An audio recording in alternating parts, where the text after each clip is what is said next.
숨이 찰 때. 벌써 진짜 나 어떡해. 자, 오늘 또 어떤 강연 해주실지. 여러분들, 숨 차신 분들 숨 한번 크게 들이키시고.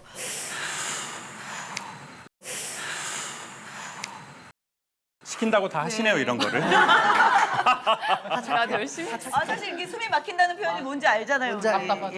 우리의 숨을 이렇게 조금 확 쉬어주는 강연을 기대해 보겠습니다. 네. 자, 우리 김창욱 교수님의 강연 들어보겠습니다.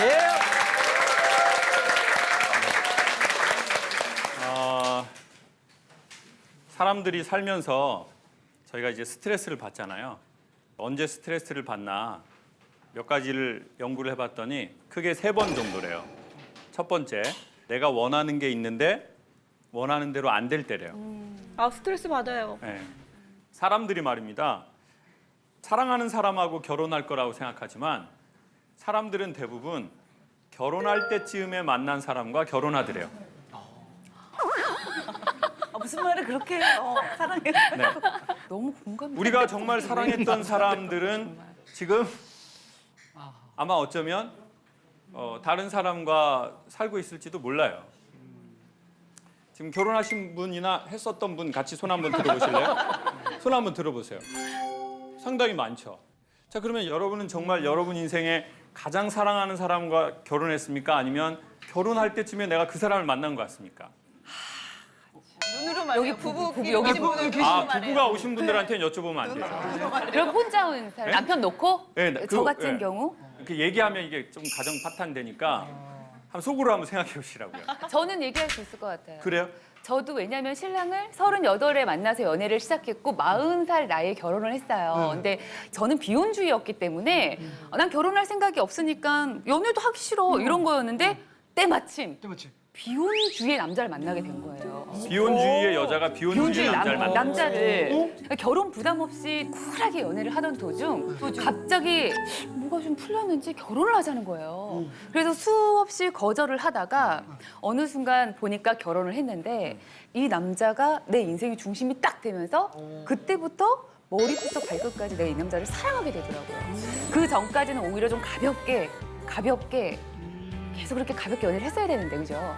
네. 근데 이제 결혼을 딱 하니까 딱 정말 사랑인지 몰랐는데 이게 진짜 사랑이었구나. 그때부터 멋있어 보이고 듬직해 보이고 믿음도 생기고 아니 내용은 좋은데 뭔가 슬픔의 기운이 있어요.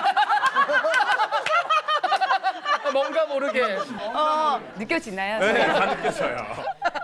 여러분은 여러분이 원하시는 대로 대부분 다 되셨던 것 같아요. 어때요? 아닌 것 같다. 안 됐죠? 네. 됐다면 지금의 남편과는 살지 않겠죠. 자, 그래서 웃는데 슬픈 기운은 뭐죠? 너무 슬프면은 눈물이 안 나와. 너무 슬프면 웃음이 나와. 부부끼리 오신 분들은 옆을 못 보고 공감을 보고 있어요. 부부끼리 오면 울 수도 없고 웃을 수도 없고.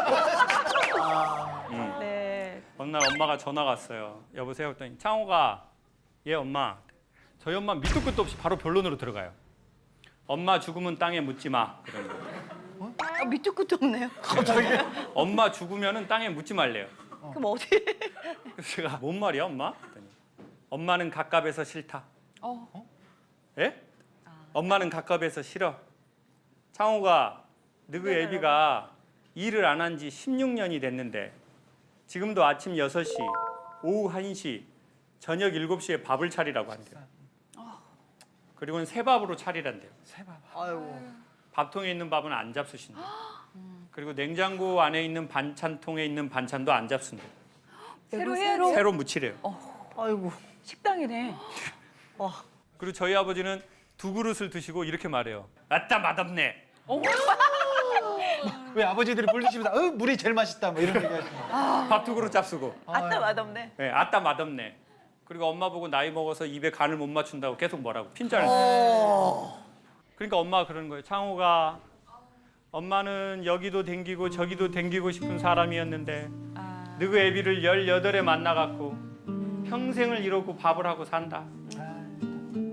엄마 죽으면 장례식도 하지 말고 엄마를 불러 태워갖고 빽가루를 산으로 들러 뿌려버려. 아이고. 엄마는 갑갑해서 싫어. 그리고 본인 얘기 끝나니까 전화를 그냥 또 끊어버렸어요. 남 말을 듣고 전화를 끊어야지. 왜 부모님들은 본인 얘기하시고 맞아. 끝나면 그냥 전화를 끊어버리는 거예요? 통보. 그 제가 뭘 어떻게 할 수가 없잖아요. 아버지를 바꿔드릴 수도 없고. 그런 얘기를 들으면 그냥 무기력해질 뿐이에요. 엄마가 일주일 있다가 또 전화가 오셨어요. 여보세요? 그랬더니 창호가 예 엄마 100살 살을까? 아유. 계획이 바뀌셨어요. 아버지가 먼저 걸로 계획을 바꾸셨더라고요. 아이고. 그동안 생각을 해봤는데 억울해서 안 되겠대요. 안 돼. 나 이거 하고 싶지 않잖아요. 근데 해야 돼요. 어쩔 수 없이. 그때 사람이 너무 힘들어요. 차라리 순응하면 되는데 나 이렇게 살고 싶지 않아요. 근데 계속 살아야 돼요. 그럼 이제 자꾸 스트레스가 되는 거예요. 근데 이 스트레스 강도보다 더한 스트레스가 있는데 그게 뭐냐? 내가 원하지 않는 건데 이걸 반복해서 해야 할 때래요. 아, 반복해서 해야 될 때. 그게 뭐예요? 결혼 생활 같은 거. 예를 들면 나 이거 원하지 않아. 나 이거 결혼해 보니까 알겠어. 이거 아니야. 그렇지만 어떻게 해요? 원하지 않는다고 그만 할 수는 없잖아요. 직장 여러분 원해서 다니는 사람이 많을 것 같아요. 아침에 막 일어나서 막 출근하자. 사람들이 출근 어떻게 해요? 이렇게 로또나 되라. 지겹다 지겨워. 근데 어떻게 해야 돼요? 직장에 나가야 돼요. 그리고 더 힘든 게 뭔지 아세요? 사람을 상대해서 감정 노동을 해야 되는 직군이면 더 어려워요. 서비스를 해야 하거나 밝은 표정을 지어야 하거나 난 지금 슬픈데 밝은 캐릭터의 배우 역할을 해야 돼요. 그런 직업이든 아니면 누가 그 역할을 맡기지도 않고 그런 직업도 아닌데 자기 성향이 그런 사람이 있어요. 착한 며느리가 우울증 걸려요? 못된 며느리가 우울증 걸려요? 착한 며느리? 착한 며느리. 추석이나 구정이 다가오면 며느리들 막 설레요. 시댁 갈 생각에. 그럼요. 동그랗게 붙여야지. 작년에 붙인 거 지금도 냉동실에 있는데. 싸야지.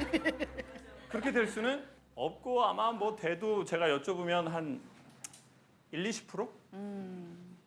시어머니가 친정어머니보다 더 좋다는 사람이 있더라고요. 1-20%. 때로 있어. 근데 대부분은 내 남편도 싫은데 내 남편의 부모나 그 집안이 좋겠어요? 좋긴 더 어렵죠. 그렇지만 착한 며느리 역할을 하시려면 표정 어떻게 해야 돼요? 어머니! 다시 한 번. 저렇게 해야 돼요. 그러니까 이제 추석이나 구정이 끝나고 나서 국가적으로 되게 오르는 통계 2개가 있어요. 1번이 쇼핑이 되게 많이 해요, 사람들이. 명절 지나고. 네, 명절 예. 지나고. 감정 노동을 너무 많이 했기 때문에 보상받고 싶다 이거예요. 나 억울하다 이거예요. 그러니까 뭐 하나 살 때 잠깐 우리의 기분이 열리는 게 있거든요. 2번이 이혼율이에요. 왜냐면 내가 감정 노동을 이걸 평생 하려고 하니까 너무 힘들다 이거예요. 그러니까 이제 그런 남편과 그런 아내와 그런 직장과 그런 삶으로 들어가면 우리가 너무나 스트레스인 거예요. 안 하고 싶은데 해야 돼. 가만히 보면은요, 자기 하고 싶은 말 하는 대로 하는 사람은 되게 오래 삽니다. 있더라고요. 있어요. 네. 요즘 며느리들 뭐 옛날 같나요? 좀 많이 달라졌죠. 할 말 있으면 해버려요. 뒤에서 하는 거 싫어해. 정의롭지 못하다고 생각해. 그냥 어머니 면 전에 그냥. 어머니 너무 그러지 마세요 어머니. 뭐 그렇게 대단한 아들 주셨다고. 이런 며느리들은 지속이에요. 속병이 없어요. 시어머니만 속병으로 돌아가셔. 시어머니 또 착하셔가지고 화도 안 내고 어머 요즘 애들이 많이 달라졌구나.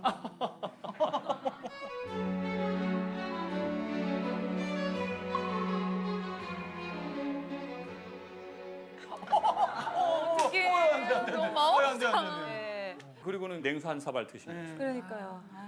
여러분은 좀 어떤 스타일이세요? 나는 좀 참는 편이다. 손 들어보세요. 내리시고 아니다. 나 하고 싶은 말 있으면 난 한다. 손 한번 들어보세요. 할 말은 한다. 너무 좋으시겠다. 좋으시겠다. 좋으시겠다. 부러워요. 네, 부럽습니다. 이제 이런 분들이 장수하고 이런 분들 옆에 있는 분들은 빨리 져요. 자, 그래서 세 번째는 어떤 사람이냐면 이게 가장 큰 문제를 유발할 수 있는데 어느 날 내가 나이가 먹었다고 생각이 드는 때가 있어요. 남자들한테 언제 나이가 먹었다고 느껴지세요? 그랬더니 남자들이 옆에 새치가 먼저 나거든요. 그 여기에 뭔가가 새치가 나올 때 내가 좀 나이를 먹었나? 이런 느낌이 드는 거예요. 여성분들은 보통 몇 살 정도 되면 어머 나 나이 좀 먹어버렸네? 우리 원희 씨는 그런 적이 있어요? 아니 저는 어려 보이려는 거 아니라 제가 항상 머리를 묶잖아요. 이렇게 풀르는 걸 못해요. 성격상 이렇게 붓는 것도 싫고 요렇게 이게 자기가 편하잖아요. 집에 있을 때. 근데 이렇게 하고 택배 오면 이렇게 하고 나가기도 하고 아니면 이렇게 하고 계산책도 시키고 이랬는데 어느 날부터인가 이걸 못 하겠는 거예요. 제가 이거를 머리를 눈치가 보여가지고. 눈치가 보이는 거예요. 어느 때부터. 눈치 봐야 돼요. 어머, 뼈 막혀. 눈치를 좀 일찍 봤으면 좋았을 텐데. 근데 그거를 작년까지도 했는데 이제 못 올해? 하겠더라고요. 올해. 이거를 못 하겠더라고요. 근데 중요한 건 이거래요. 우리가 나이가 먹었다는 느낌이 서러운 게 아니라 내가 나이를 먹었다고 느꼈는데 내가 뭘 원하는지를 모르는 경우라는 거죠. 사람이 모든 것을 갖추었을 때 만족하는 게 아니고 자기가 원하는 걸 갖추었을 때 만족하는 거거든요. 네. 근데 그러려면 내가 원하는 걸 알아야 되잖아요. 그게 인기인지, 그게 사람인지, 그게 어떤 장르인지. 근데 내가 뭘 원하는지를 모르겠어. 나이는 먹어버렸어. 맞아. 그러니까 사람이 젊을 때는 자기가 막 할 일이 많아요. 여성들은 아이를 낳으면 육아에 너무 정신이 없어요. 근데 어느 날 경제적 여유도 살짝 생기고 아이도 컸고 그래서 내가 굳이 예전처럼 막 일을 하지 않아도 괜찮아요. 누구는 은퇴를 했어요. 근데 내가 뭘 원하는지를 모르는 거예요. 그러면 내가 원하는 게 뭔지를 모르잖아요. 그게 반복이 되면 원망을 해요. 원망스러운 거예요. 남편이 원망스럽거나 자기 자신이 원망스럽거나 아니면 누구는 자기 집안을 원망하기도 하고 누구는 자기가 해버린 결정을 되게 원망하는 거죠. 그때 내가 왜 그 결정을 했지? 그냥 친구처럼 지냈었어야 되는데 왜 그랬을까? 돌이킬 수 없는. 왜 그걸 했지? 해버렸지? 원망. 너무 많이 그래서 왜 이렇게 많이 웃으세요? 많이 웃으셔가지고. 마이크 한번 들어보세요. 아 원래 진짜 친구였거든요. 아 친구였는데. 네, 친구였는데 한 2년 정도 연애하고 결혼을 했는데 네, 사람이 살아보니까 장단점이 있다 보니까 네. 장점이 많아요, 단점이 많아요. 살아보니까.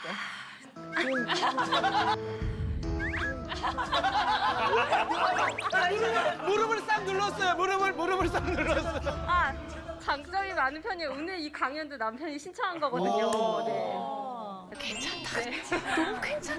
자 그런데 어느 날 내가 너무 억울한 거예요. 내가 원하는 게 뭔지 모르니까.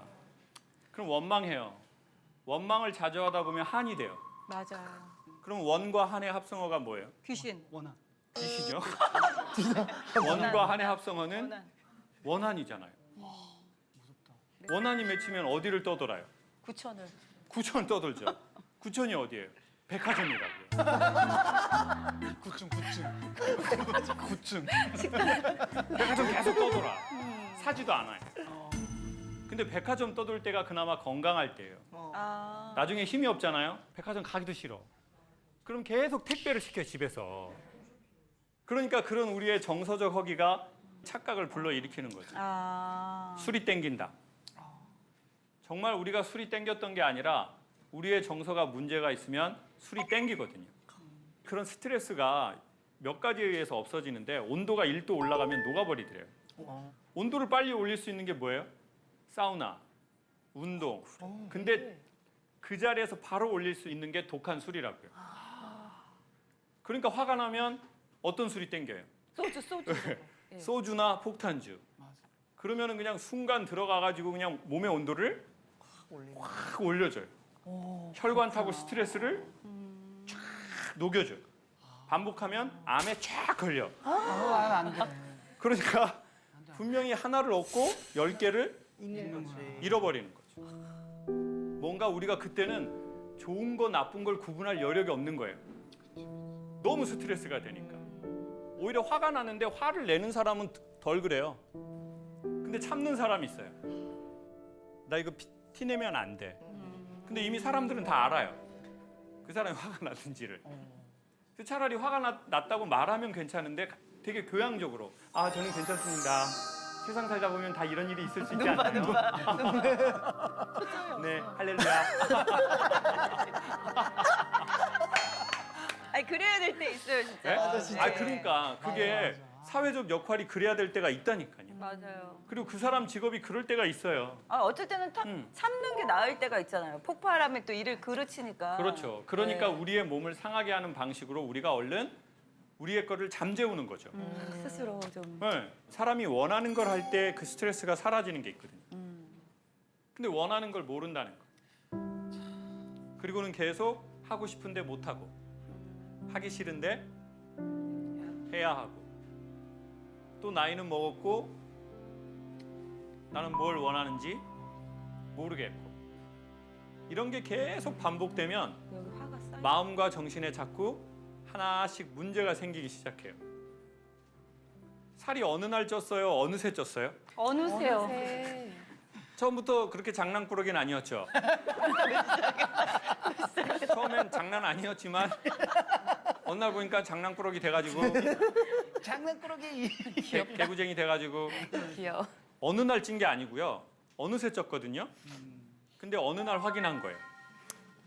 맞아. 진짜 맞네. 저는 누나가 4명 있어요. 저랑 이제 제일 친한 누나가 막내 누나예요. 막내 누나는 이제 원희 누나랑 동갑인 쥐띠예요. 왜 내 나이를 왜 밝혔어. 띠만 똑같네. 띠만. 쥐띠, 쥐띠. 띠. 네, 저는 소띠. 제가 어렸을 적에 근데 누나랑 많이 싸웠어요. 그리고 저한테 누나니까 말을 올리라고 그러더라고요. 한 살 차이니. 1살 차이니까. 네. 어이가 없다고 그랬죠, 제가. 너무 싸우니까 엄마가 가위바위보에서 진 놈 하나 띠라고 그러더라고요. 뭐야? 너무 싸우니까. 소쿨. 소쿨. 새끼가 너무 많아서 하나 찢어도 티가 안 난다는 거예요. 그냥 그래도 5개가 있으니까. 근데 누나가 목사님 와이프예요. 누나가 또 전화가 온 거예요. 여보세요? 그랬더니 창호가 네가 이런 일 하는 사람이니까 너 누나 상담 좀 들어줘 봐봐. 뭔데? 그랬더니 아니 니네 매형이 이혼을 하자는 거야. 목사님이. 그래서 매형이 왜? 그랬더니 아니 내가 니네 매형 욕을 교인들한테 했어. 재밌어요. 드라마야, 드라마. 예. 누구한테 했어? 그랬더니 아니 내가 권사님한테 했거든. 그러면서 내가 집사님들한테 말하지 말라고 했어. 근데 권사님들이 집사님한테 말을 한 거야. 그리고 그 집사님들이 장로님한테 말을 했어. 그래서 온 교회가 알게 됐어. 전교인. 전교인이. 한명한테 얘기했는데. 그럼 목사님만 모르시는 거네요? 아니 그래서 이제 목사님 귀에도 들어간 거죠. 매형 귀에도. 그래서 제가 매형 욕을 왜 교인들한테 해? 누나 했더니 창호가 나는 틀린 말은 안 해. 나는 틀린 말은 안 해. 나는 어떡해. 맞는 말만 해. 그러니까 진실을 얘기했다는 있는 얘기. 네, 있는 얘기를. 그 교인들한테. 네. 그래서 아유 어떡하려고 그래? 그랬더니 아니 나는 이혼 못해. 그래서 제가 왜? 신앙 때문에? 아니 모아둔 게 없어 창호가 내가. 현실적인 내가 얘기다. 지금 이혼할 때가 아니야 창호가. 나는 그냥 같이 살아야 돼 지금. 제가 이제 작년에 디스크 수술했거든요. 갑자기 수술 들어가기 전에 1시간 전에 누나한테 문자가 온 거예요. 그래서 창호가 누나가 요즘 많이 아파. 제가 수술 들어가기 1시간 전인데 자기가 너무 많이 아프다고 지금 문자가 온 거예요. 그래서 아니 뭐야 이랬더니 저녁에 잠이 안 오고 억울해. 그리고 가만히 있으면 눈물만 나. 그래서 누나가 오늘 너 수술하는데 못 갈 것 같아. 어디 좀 갔다 올게. 그래서 제가 그 수술 들어가는 이 베드에 누워서 누나 어디 가서 누나 하고 싶은 거 며칠 하다가 와. 계좌번호 불러봐 그랬어요. 그랬더니 누나가 답이 바로 온 거예요. 569.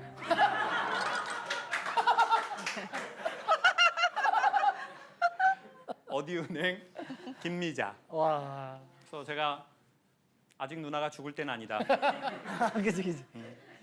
죽을 사람이 이렇게 빨리 계좌번호를 보낼 수가 있나? 저는 누나가 왜 그런지 알았어요.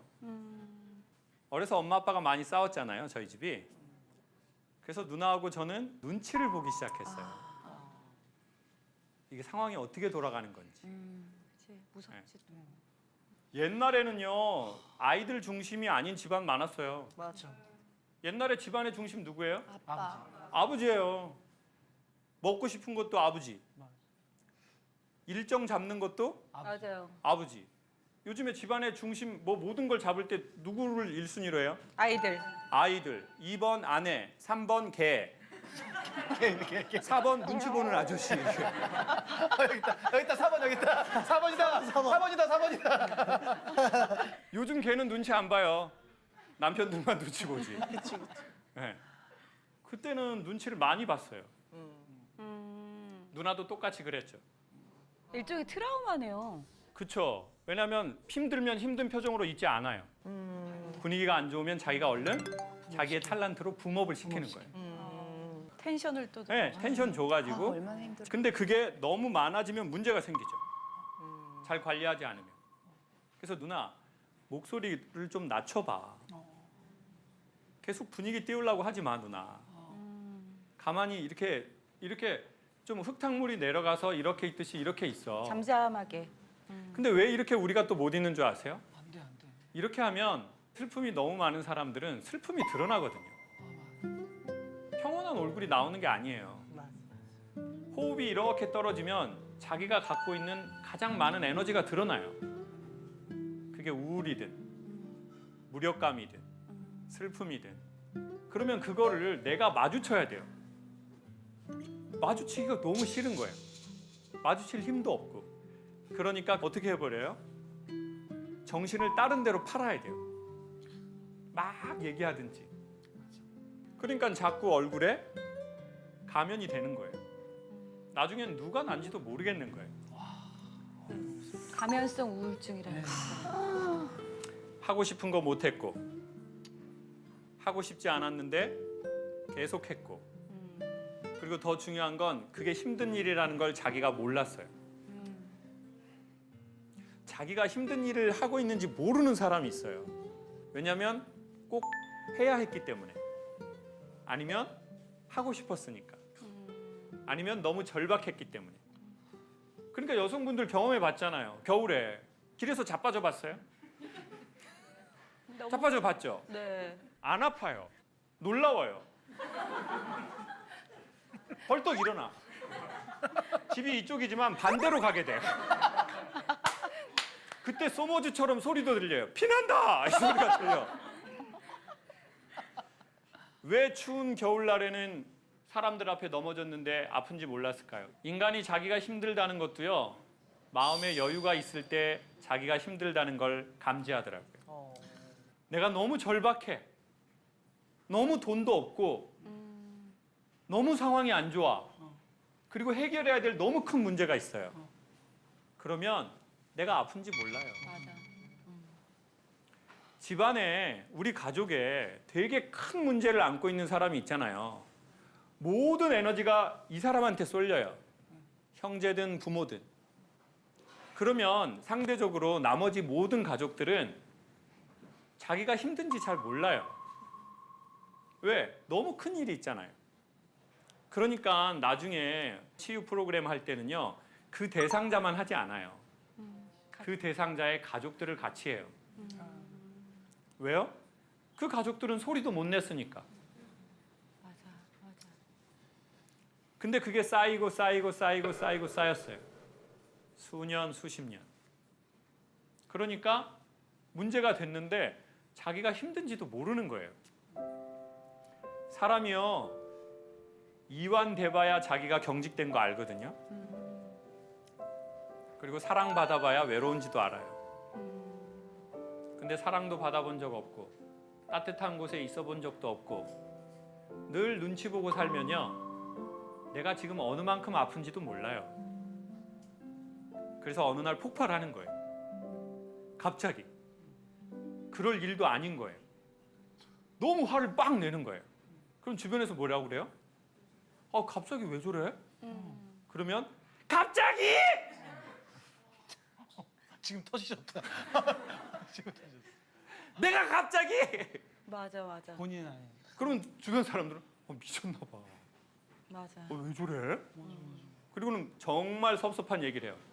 이때까지 탈쓰고 산 것 같아. 완전 천사 탈쓴 악마네.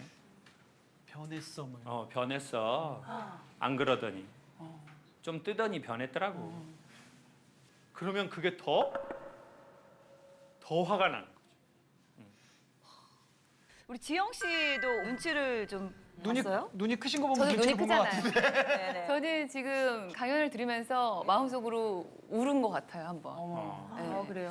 왜냐면 제가 20년 동안 지금 방송 일을 하고 있는데 저는 한 번도 소속사가 있어 본 적이 없어요. 진짜예요? 네, 진짜로. 그래서 방송 일을 혼자 한다는 건 힘들어요. 전 연기자니까 맞아요. 대본도 운전을- 외워야 되고 네, 네. 운전도 하고 하다못해 사랑과 전쟁 이런 거는 하루에 막 갈아입어야 될 옷이 막 20벌, 30벌 그 옷도 이렇게 짊어지고 막 그리고 현장에 나타난단 말이에요. 쉽지 않은데. 정말 힘든 일인데 음. 저는 힘들었던 적이 없는 거예요. 그랬었어.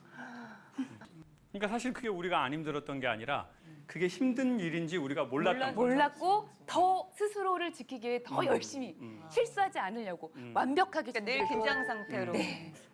제가 사랑과 전쟁으로 이제 얼굴이 알려지고 사랑을 받기 시작하다 보니까 갑자기 얼굴이 알려진 재현 배우 이런 얘기를 되게 많이 듣고 있었어요. 근데 저는 2000년도에 당당하게 SBS 공채 탤런트로 입사를 했고 다른 드라마 활동도 많이 하다가 우연찮게 사랑과 전쟁 한 편을 딱 찍었는데 그게 10년을 하게 된 거예요.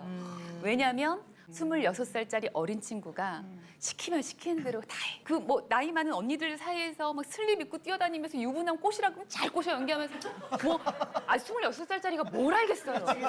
경험이 너무 없는 거야. 그러니까 요만큼의 뭐 재책이나 뭐 두려움 없이 뭐 이 가정을 파탄내는 건 그냥 기가 막히게 그냥 그런 연기를 그건 맞아, 그건 맞아.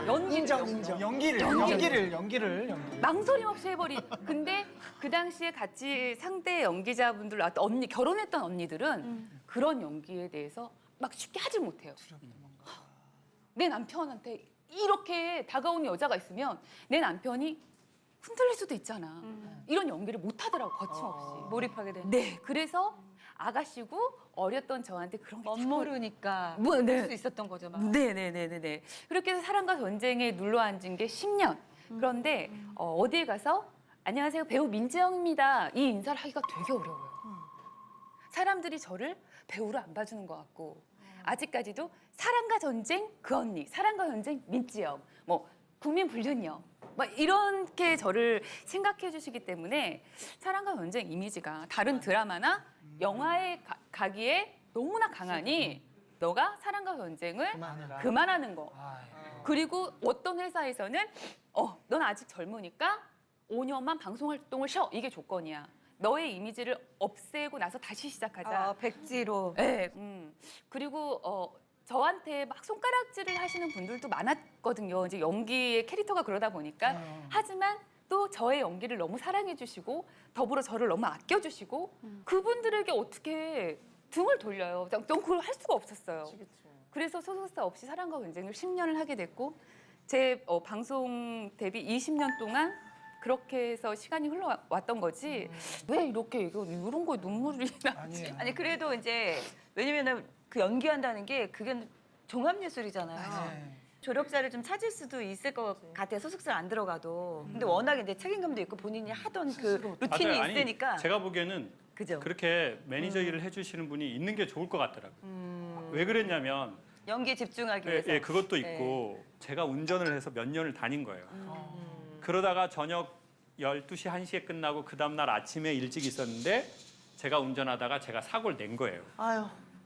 사실 그때 그 매니저 일을 하실 분을 제가 채용할 그 상황은 됐거든요. 그랬는데 모른 거예요. 내가 이게 힘이 든 건지, 내가 어디까지 견딜 수 있는지, 그리고 내가 다 할 수 있으니까 내가 해야지. 이제 그러다가 사고가 난 거죠. 그래서 아까 그런 느낌도 또 들었고요.